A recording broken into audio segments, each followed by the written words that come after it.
क्या अमेरिका फिर से भारत पर दबाव बनाने की कोशिश कर रहा है? अमेरिका ने भारत पर 12.5% एडिशनल टैरिफ लगाने का प्रपोजल दिया है।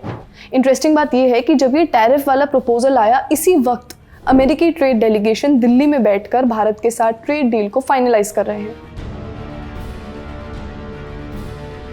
एक तरफ बातचीत चल रही है, दूसरी तरफ भारत पर आरोप लग रहा है कि वो फोर्स्ड लेबर यानी जबरदस्ती मजदूरी से जुड़े नियमों को ठीक से लागू नहीं कर रहा। क्या अमेरिका सच में फोर्स्ड लेबर को लेकर चिंता में है या फिर ये ट्रेड डील की टेबल पर दबाव बनाने की एक नई रणनीति है? क्या अमेरिका किसी भी देश के खिलाफ मनचाही जांच शुरू कर सकता है? भारत पर जांच कब शुरू हुई, किस बात पर हुई, 12.5% टैरिफ वाकई लगेगा भी या नहीं? आज इसी बात पर बात करेंगे। नमस्ते, मैं हूँ श्रुति और आप देख रहे हैं खर्चा पानी। Brought to you by Candid and Saluja Gold. Candid dusting powder, 4 skin problems का एक expert solution. Candid dusting powder, हटा खुजली, लगा कैंडिड। अमेरिका के ट्रेड रिप्रेजेंटेटिव यानी USTR ने 60 देशों की जांच की। उसके बाद एक नया टैरिफ प्रपोजल सामने रखा। इसमें भारत से अमेरिका जाने वाले सामान पर 12.5% एडिशनल टैरिफ लगाया जा सकता है। भारत को 12.5% का प्रस्ताव मिला है, लेकिन Pakistan, Canada, European union, Indonesia, Mexico और इक्वाडोर जैसे देशों को सिर्फ 10% एडिशनल टैरिफ का प्रस्ताव मिला है। तो सवाल ये कि भारत को ज्यादा और दूसरे देशों को कम क्यों?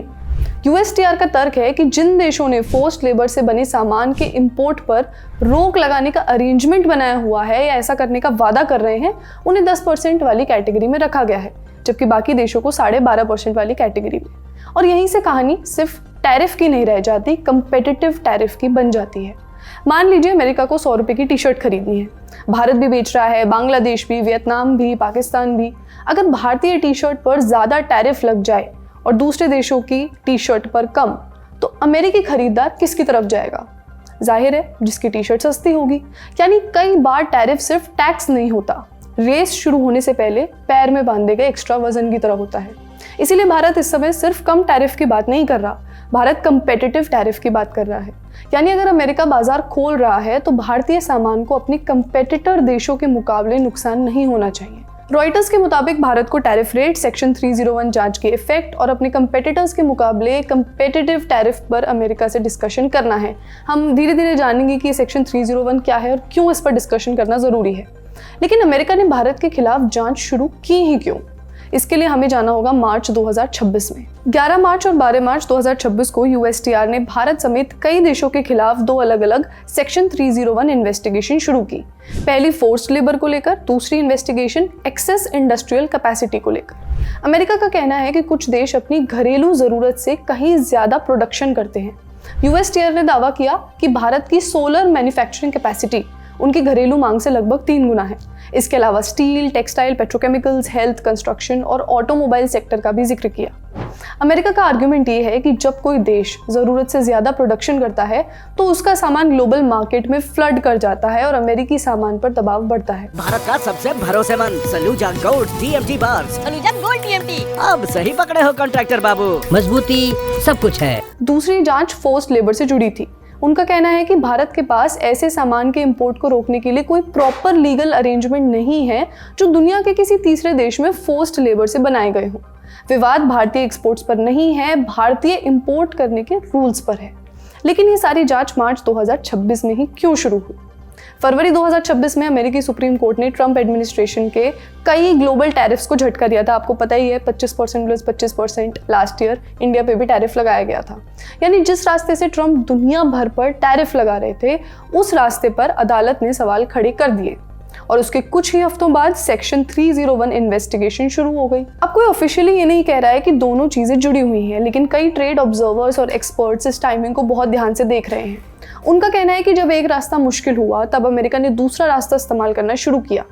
तो ये सेक्शन 301 क्या है जिसके बारे में हम इतनी देर से बात कर रहे हैं? सेक्शन 301 अमेरिका के ट्रेड एक्ट 1974 का एक हिस्सा है। इसे अमेरिका के सबसे ताकतवर ट्रेड वेपन्स में से एक माना जाता है। इसमें USTR को अधिकार मिलता है कि वो किसी भी देश की नीतियों की जांच करे और तय करे कि क्या वो अमेरिकी ट्रेड के लिए अनरीजनेबल, अनजस्टिफाइबल और डिस्क्रिमिनेटरी हैं। अगर जवाब हाँ में आता है तो अमेरिका टैरिफ लगा सकता है, रिस्ट्रिक्शन लगा सकता है, सैंक्शन लगा सकता है। अब सवाल यह है कि क्या अमेरिका सुबह उठकर किसी भी देश पर इन्वेस्टिगेशन शुरू कर सकता है? इसका भी एक प्रोसेस है। पहला है पिटीशन। कोई भी company, business union, labour union USTR के पास ऑफिशियल पिटीशन फाइल कर सकता है। यूएसटीआर को 45 डेज के अंदर उसे तय करना होता है कि इन्वेस्टिगेशन करी जाएगी या नहीं। दूसरा है सेल्फ इनिशिएशन। यूएसटीआर खुद अपने अधिकार से जांच शुरू कर सकता है बिना किसी पिटीशन के, आमतौर पर इंटर डिपार्टमेंट डिस्कशन के बाद। और इन्वेस्टिगेशन शुरू करने के 3 बड़े आधार होते हैं, शर्त भी कह सकते हैं इन्हें।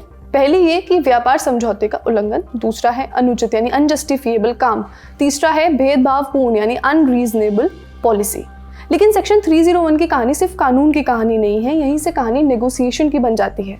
कई ट्रेड एक्सपर्ट्स मानते हैं कि सेक्शन 301 सिर्फ इन्वेस्टिगेशन का नहीं, एक नेगोशिएशन का टूल बन गया है, क्योंकि जैसे इन्वेस्टिगेशन शुरू होती है सामने वाले देश को एडिशनल टैरिफ का खतरा दिखाई देने लगता है, जैसा कि आज इंडिया में हुआ। और वही खतरा अक्सर ट्रेड नेगोशिएशन का हिस्सा बन जाता है। अगर दूसरे शब्दों में कहें तो मतलब टेबल पर बातचीत भी चलती रहती है और टेबल के नीचे एक प्रेशर भी बनाया जाता है। शायद इसी वजह से एक पैराडॉक्स देखने को मिलता है कि एक तरफ अमेरिकी राजदूत सर्जियो गोर कह रहे हैं कि भारत और अमेरिका के बीच ट्रेड डील बस पक्की है, दूसरी तरफ सेक्शन 301 में नया टैरिफ प्रपोजल सामने आ गया है।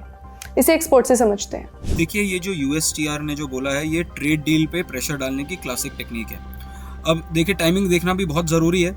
यूएस की जो ट्रेड डेलीगेशन है वो इस वक्त इंडिया में बैठी हुई है और बीटीए के लिए जो ट्रेड एग्रीमेंट है उसके लिए नेगोशिएट कर रही है, और उसी वक्त यूएसटीआर ने कहा है कि ये 12.5% का टैरिफ प्रपोज कर रहे हैं। ये एक कोइंसिडेंस नहीं है, ये एक नेगोशिएटिंग लेवरेज और एक स्ट्रैटेजी है। और इसका पैटर्न बिल्कुल सिंपल है कि ट्रंप ने पहले 50% का टैरिफ लगाया, फिर 25% रेसिप्रोकल और 25% रशियन ऑयल के नाम पे टैरिफ लगाया। फिर नवंबर 2025 में ये टैरिफ ये सुप्रीम कोर्ट ने इसको हटा दिया। अब वो नया तरीके से उसको जस्टिफाई करने की कोशिश कर रहे हैं। पहले उन्होंने बोला कि सेक्शन 122 में हम 10% टैक्स लगा रहे हैं, और अब ये जो सेक्शन 301 है उसके अंदर अब आप कह रहे हो कि फोर्स लेबर कराते हैं और एक्सेस कैपेसिटी करते हैं, इसीलिए हम इस पे और टैक्स लगाने की कोशिश कर रहे हैं। इस मुद्दे पर कॉमर्स मिनिस्ट्री का क्लैरिफिकेशन भी आ गया है।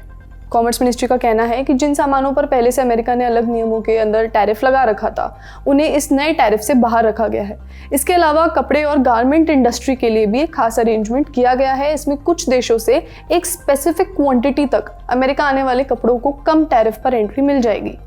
सभी सुझावों और सुनवाई के सामने आने के बाद ही अमेरिका इस टैरिफ को फाइनल करेगा। भारत का कहना है कि वे इस मामले पर अमेरिका के साथ लगातार बातचीत कर रहे हैं। एक तरफ सेक्शन 301 की जांच को लेकर चर्चा चल रही है, तो दूसरी तरफ भारत और अमेरिका के बीच जो ट्रेड डील है उसको फाइनलाइज करने की भी कोशिश की जा रही है।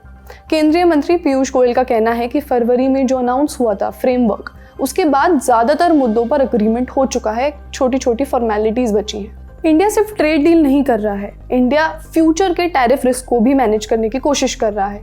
ये सिर्फ 12.5% टैरिफ की कहानी नहीं है, असल में ये कहानी है ट्रेड नेगोशिएशन अंडर प्रेशर की। एक तरफ अमेरिका कह रहा है कि डील पक्की है और दूसरी तरफ इन्वेस्टिगेशन फाइल खुली हुई है। एक तरफ हाथ मिलाया जा रहा है, दूसरी तरफ टैरिफ।